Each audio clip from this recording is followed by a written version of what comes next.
"He looks like your lost son," said the millionaire's fiancée. What happened next shocked everyone.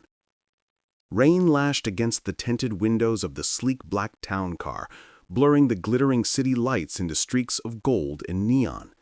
Inside, Alexander Thorne, a man whose name commanded boardrooms and whose fortune was measured in billions, sat rigidly beside his fiancée, Eleanor. Their evening at a charity gala felt hollow, the usual champagne buzz replaced by a familiar, gnawing emptiness. 10 years. 10 years since the accident that stole his 5-year-old son, Leo, and his wife in a single, brutal moment. Alexander had buried himself in work, building empires while his heart remained a locked vault. Eleanor, ever perceptive, watched him stare blankly at the passing chaos. Then her breath hitched. "Alexander," she whispered, her voice tight with sudden emotion. She pointed through the rain-streaked glass. "Look, at that boy!" Huddled under the inadequate awning of a shuttered bookstore, shivering in threadbare clothes soaked through, was a child, maybe 8 or 9, with matted, dark hair plastered to his forehead and eyes too large for his thin face.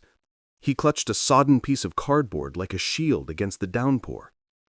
Alexander followed her gaze, irritation flickering, another street urchin in his pristine world. But then the boy lifted his head, blinking rain from his eyes, and looked directly towards the car. Time stopped. The shape of the jaw, the curve of the brow, the startling deep brown eyes that held a universe of quiet sadness. It was like looking into a ghostly mirror of Leo at that age.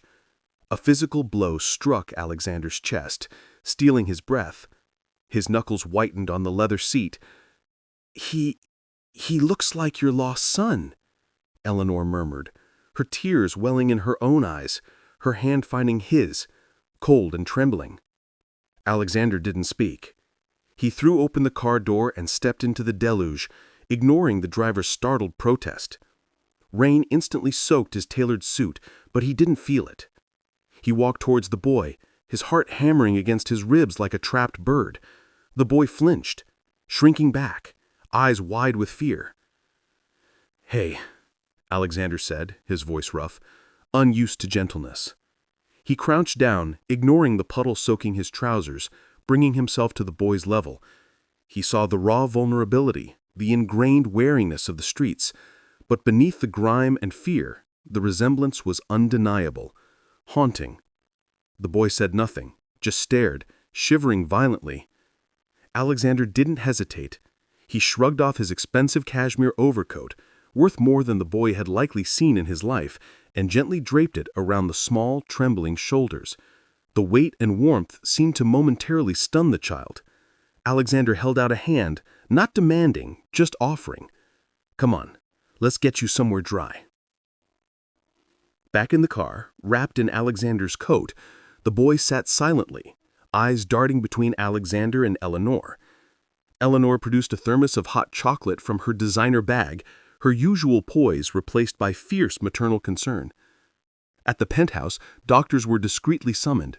The boy, they learned his name was Leo, was malnourished, suffering from a persistent cough, but otherwise physically resilient. The name alone sent another jolt through Alexander. Days turned into weeks. Alexander, the man who solved billion-dollar deals before breakfast, found himself learning the language of a traumatized child. He sat for hours in silence, offering toys Leo didn't touch, reading stories Leo didn't seem to hear. He researched tirelessly, discreetly hiring investigators. The truth, when it emerged, was both devastating and miraculous. Leo was his son. The accident report had been tragically wrong. Leo had been thrown clear, found unconscious by a transient woman who, seeing the chaos and fearing authorities, had taken him, intending to care for him. But life on the streets was harsh. She'd fallen ill and died when Leo was 7, leaving him utterly alone, his past a fragmented, terrifying memory he couldn't articulate. The revelation shattered Alexander. The guilt of a decade of believing his son was dead, of building a life on that grief, was overwhelming. He broke down in front of Leo, sobbing apologies into his thin shoulder. "I'm so sorry, Leo. I'm so sorry I didn't find you."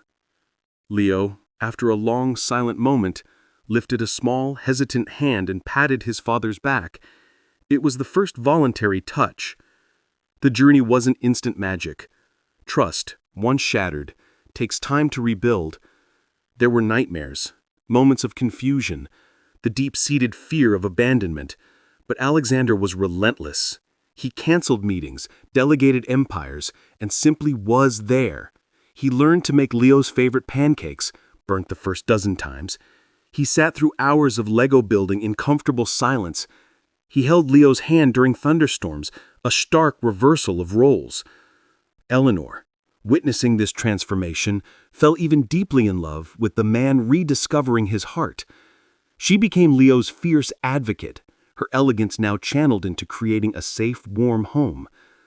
One evening, months later, as Alexander tucked Leo into bed, a bed in a room filled with books and soft toys, not cardboard and rain, Leo looked up. His eyes, no longer haunted but clear and bright, held his father's gaze. "Daddy?" he whispered, the word tentative, precious. Alexander's throat closed. He nodded, tears streaming freely now, but they were tears of pure, unburdened joy. "Yes, Leo. Always." The shock that began in the rain hadn't just revealed a lost son. It had resurrected a father, healed a broken heart, and proved that even the deepest wounds can mend with love, patience, and a second chance whispered in the downpour.